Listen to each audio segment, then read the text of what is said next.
ลองยิงใจลูกนี่ไปยายเคียวมาเสียลูกเคยเจ้าข้าสิเลิกแล้วฮะกระเห็นมามึงไปอยู่เรื่องเลย นางดาวอยู่บ่ตอนนี้ดาวมันดูและหอกกันเมื่อเขามาอยู่น้องไปยังสิบห้าอันคนร้ายพี่น้องคำมาเลยมาหาปลาเทือนปลาซ่าบอกมึงไปอยู่ฮะบางอีมันไปซื้อน้ำแข็งหอดใส่วะโยนยาวขึ้นไปลูกนี่ทางด้านปีกซ้ายแต่ยังบ่ผ่านใส่ในรังการฆ่าใส่ในรังการฆ่าได้บานเปิดให้กับเบอร์เก้าขาโคเนมหาเปิดรับทางด้านปีกซ้ายมึงเนี่ยดูกินอยู่นี่ยังบ่ทันยังหลายดุเนาะดูว่าแน่นบ่ทันเป็นบรรยงของอาเล็กนั่งเข้าไปอันนี้อยู่ได้มันมีไส้อะได้นี่ส่วนในแคนสักลายในเบอร์เบอร์ซองเก่าเนี่ยได้มีไส้นะครับเป่าเขื่องเห็นมันอยู่ในหันตลอดประจำอยู่ตลอดไอ้กับทางไหนทางปีขวาเราไปใส่ตัวขวาผู้ใดนางผู้ใดขวาลูกนี่ผูกไปผูกแหละผู้ที่สูงมาบ้างนะน้อยผูกวิไลในแคนน่ะเด็ดๆอย่างมาทางอีจ่อยมันอยู่ในมีไส้เอามุมพอดีลูกนี่เอาอีกแล้วใส่นิรันดร์การขึ้นนำไปอีกแล้วเสือแดงประตูต่อสองบอกอันนี้ยังอนุสิตต่างหากเนาะอันนี้มีไส้ผู้เล่นกองหลังของอเล็กที่ว่าหลงทางแต่จะไปปล่อยให้ผู้เล่นของไซนิรันดร์ขายืนอยู่คนเดียวบ่มีตัวงวดเนียนไอ้ถอยไม่ได้เขาตีสมบัติลูกนี่ออกไปคนได้คนใหม่มันเรื่อยๆจะเป็นพายผู้สูงๆจริงๆก็คือเห็นจะมันมาจากไหนเขาจะออกแล้วผู้ใหญ่เจอกับเด็กหน่อยให้ชูชี้กันขาม่าน่ะเป็นบ้านเตะจางนาประตูเด็กหน่อยกันเนาะพอก็ได้แน่พอบังคับกูบังคับนั่นไซนิรันดร์กันค่ะโอ้ยเขาบอกอยากไปป่าเลยเป็นอะไรน้ำมึงไงพ่อวะเดี๋ยวน้ำผิดข้าวไปสกอนว่ะพวยแอมบ่นี่นะพวยแอมกระเต้บ่ไม่ได้บ่แล่นตัวหนุ่ยอันนี้นั่งคอยยังต้านได้ยังเหนียวอยู่อันเล็กนั่งไปได้แทงให้กับขาโค้แต่ถึงขโมยไปเปิดมาแดนกลางยังมีโตขโมยขึ้นโตขโมยขึ้นหลอกล่อลูกนี้ว่าจะได้ยิงได้มาได้นี่ติดบอลจังหวะโตกลับลูกนี้ว่าจะได้ยิงยากเข้ามาลูกนี้1-1ได้บอลเอาบานลงไปกับขาโค้งเปิดยาวมาทางด้านปีกขวาแต่ยังบ่ผ่านยังมาพันกองหลังของอเล็กนั่งเข้าไปได้บ้านเปิดมาขาครูเตะบอลถึงคือเขาแทงเรียกออกไปทางปีกขวาปีกขวามีตัวประกบไว้เอ้าโอ้ยเป็นการทำฟาวล์ต่อหน้าต่อตากรรมการอาจารย์ธวัชชัยบอกเบาบ่ได้ลูกนี้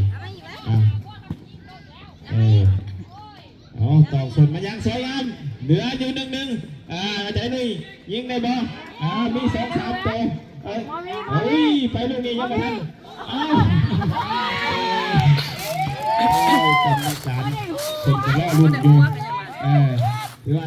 ตัวกรรมการนี่ยิงไปยังจุดบอลมาได้ใช่น่ะโอ้มาให้สร้างน้องเล็กลบเข้ามาแดนกลางแทงให้กับขาคูทันก่อนขาคูทันอยู่ทันจี้อ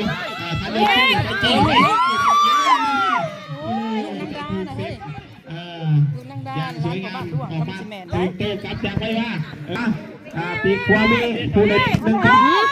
เปิดมาแล้วมึงบ้าปะเนี่ยเปิดจะมาแทงเข้ามาลูกนี้แม่นซะด้วยเอาลูกนี้หักลบเข้ามาแทงเข้าขวาแทงเข้าซ้ายให้ยิงเลยนี่ว่าจังได้เข้าอีกแล้วโอ้ยตายเบิดปีเป็นประตูไปแล้วเราถือว่าขึ้นน้ำไป6-2บอกป้าสมหำเข็มตีเนาะตะกี้น้ำป้าแล้วไปน้ำโพเป็น6-2ใส่ในนั้นอยู่เมืองไซบุทองบ่เฮ้ยบ้านโพนบ่ก็ไปหมดวันก็ไปน้ำเขาเป็นการเปลี่ยนตัว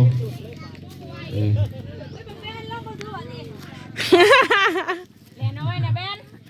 เปลี่ยนตัวบ่ ลูกนั่งได้นี่นะนี่ร้านพญาดวงนะเออ นี่น้อย เปลี่ยนตัวกีฬาลงมาแล้วครบตามจำนวนกรรมการนะเป่าวังวิทย์เปิดการแข่งขันเลยมี1 ตัว 1ล็อกเข้าขวาล็อกเข้าขวามาจะได้นี่ล็อกเข้าขวามาจะได้นี่ล็อกเข้าซับไก่โอ้ยประตูไป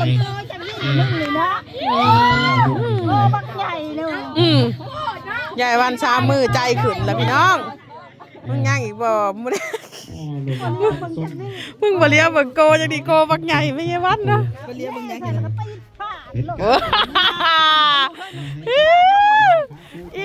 อินเกินเรื่องเลยยายนี่ให้คะแนนใจตีนฟาดคือว่ากลัวคนนักกีฬาครับ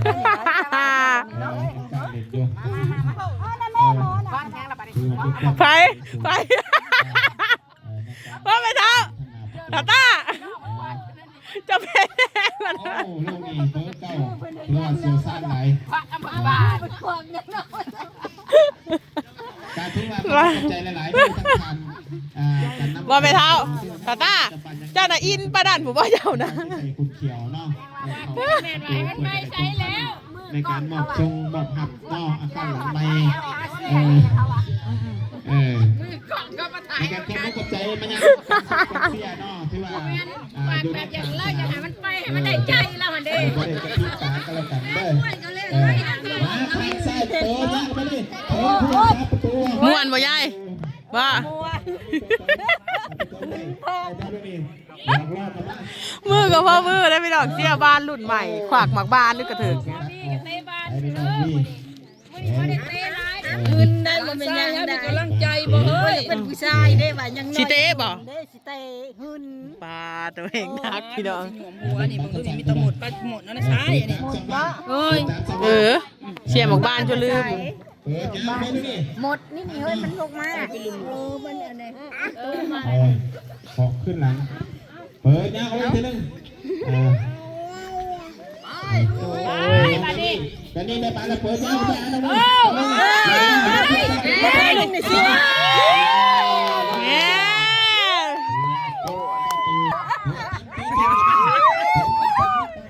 เสียงโหเสียงเฮวพี่น้องเอ้ยม่วนยังได้ประตูอยู่3 ตัวได้3 ตัวอย่ามาดูกำลังใจได้เนาะได้ทางของเต้6แหละ6 ต่อ 3โอ้ยเสียวเล็กอย่าขาดกว่าเลยด้วยเจ้าเด้อค่ายกว่า50แต่ว่า50 60ก็บ่ได้อย่างนี้นะได้อีแล้วถือว่าเป็นการโยนของไซนิรันดร์กันค่ะโยนย้อนหลังไปกับขาคูร้อยเห็นแต่ก้าวดิ่งน้อยนะเข้าไว้แล่เส้นกระต้อแล้วนะไม่ให้เล็กห้องดงเลยกระต้อจะมาโลดคนว่าเดินพันคนใดคนว่าดิ่งน้อยเป็นยังเดินแนมทางหลุม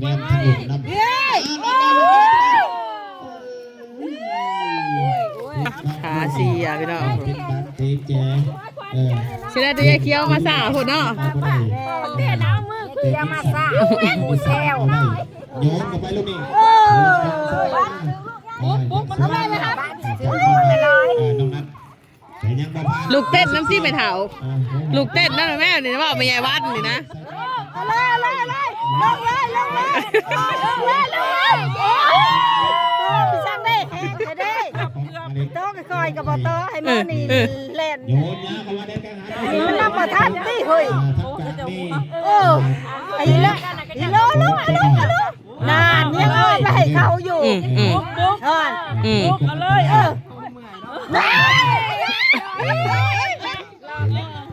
ว่าเฮ้ยมันสิมาหาหนาเขาได้ขนาดนี้บ้านที่ถึงหนาเย้วัน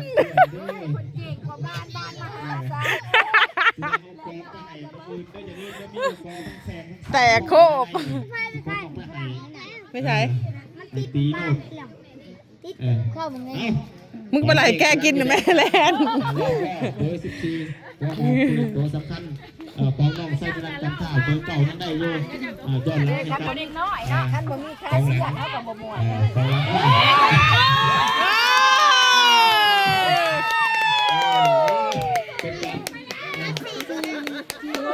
เป็นการเด้อ สองลูกสองลูกสองลูกอย่า ประตูแล้ว สองลูก เมื่อเวลาก่อนเพื่อเจ้าคืนได้ เป็นน้องไปก็บ่ได้แต้มอันนี้ยังว่าสู้ได้สำนี้เนาะ ใครกูหาศูนย์ ไป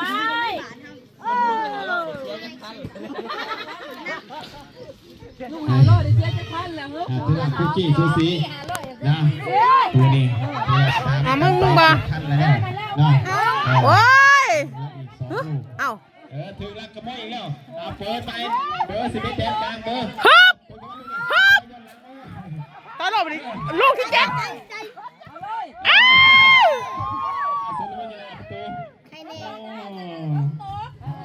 เกือบไป ได้โต๊ะมันนี่นะ เกือบไปลูกนี่คุณบันเตเจเล่นไว้เพื่อนว่าเล่นไว้เข้ามายังไม่ผ่านกองหลัง กว่าเลี้ยไปปุ๊บ ไอ้แล้วลูกนี่ทันบ่ยังทันอยู่ทันอยู่